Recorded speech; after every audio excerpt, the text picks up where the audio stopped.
Hey guys, another trigger warning. We're gonna be talking about men today, so.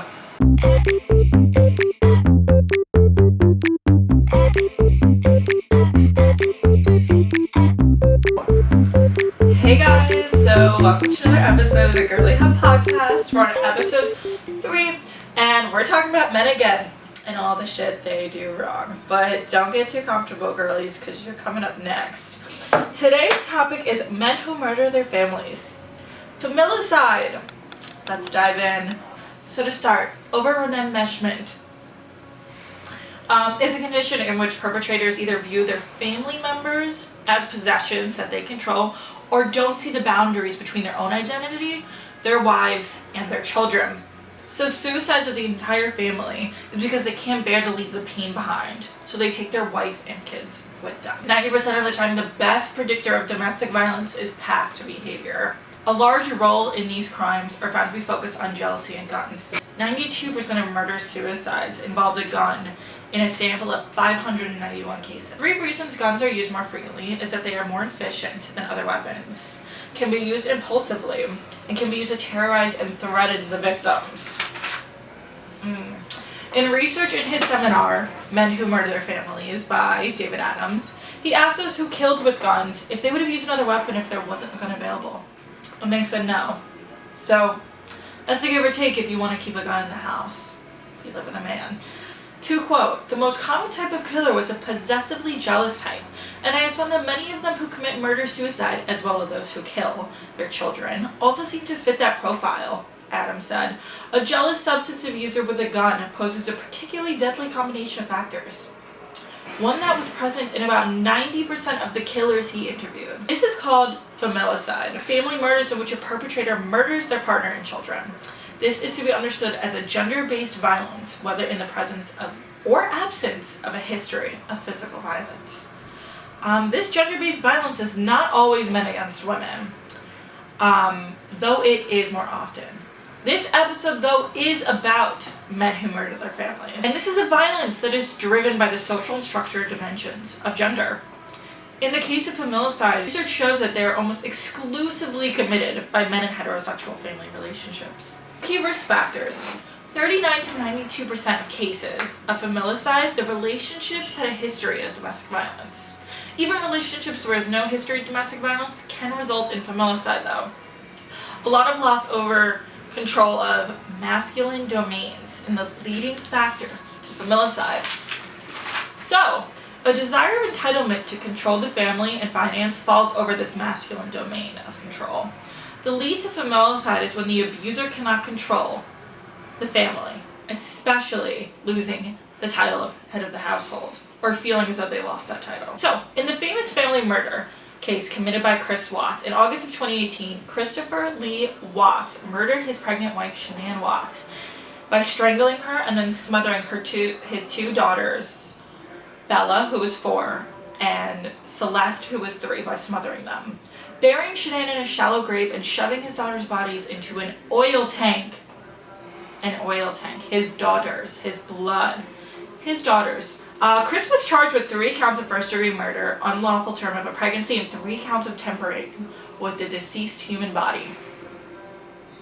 He's a sick fuck. Nicole Kessinger, Chris Watts' side chick, at the time allegedly had no indication that he was going to murder his family, had no involvement, and no idea what was going to happen.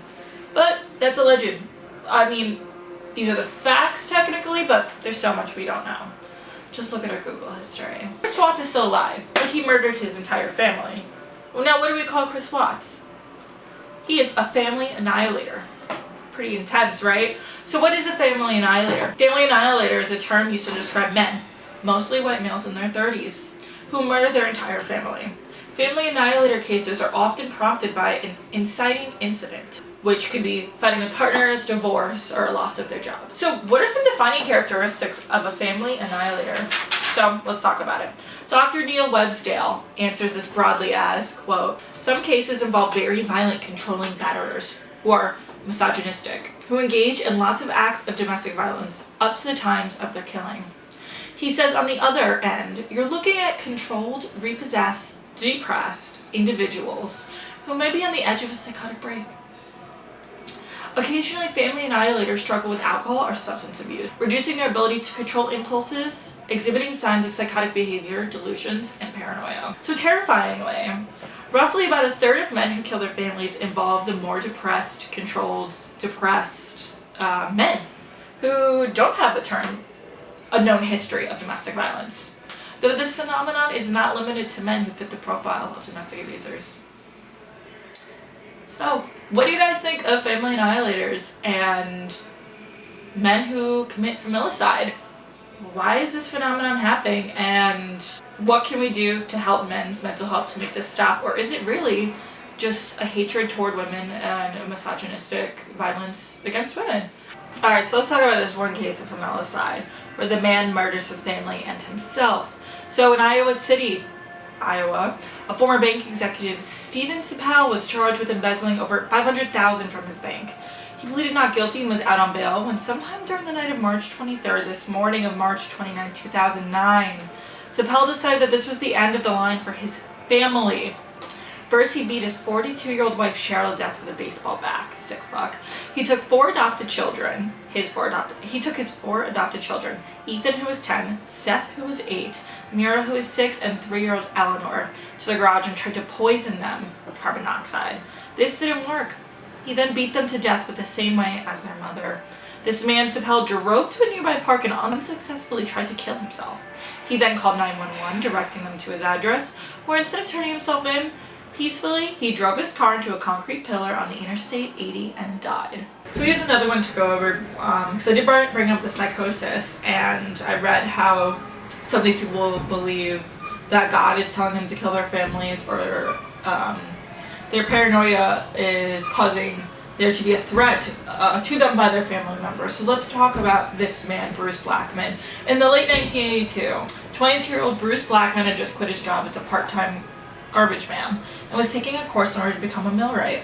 However, his roommates started noticing his strange behavior. Blackman said he was getting messages from the Bible, and he was convinced the world was ending. In the early mornings of January 18th, 1983, Blackman went to his parents' house in Port, British Columbia. Once there, he shot his parents, his 16-year-old brother, his 25 and 28-year-old sisters, and his brother-in-law. Those elder sisters didn't live at the home at the time, so they luckily survived this massacre. But Blackman was arrested and eventually found not guilty by reason of insanity. He was released from a psychiatric hospital in 1985 with a clean record and a new identity. So, good for Bruce. By the way, guys, during this clip in here, if you guys really do like this topic, I can go way deeper into specific cases, more about familicide, family annihilators, mental health. Let me know, because right now these are cute, sweet, and short, and I can make them as long as you want. So if there's a topic you want to hear a lot about, I'll just make a much longer video about it. You guys just let me know. Okay? Let's talk about it. Let me know what you guys think. Stay safe out there. Always, my socials are on the side and in the description. If you're listening to me on Spotify, you can watch the video version on YouTube. And if you're watching on YouTube, you can listen to it on Spotify in the car.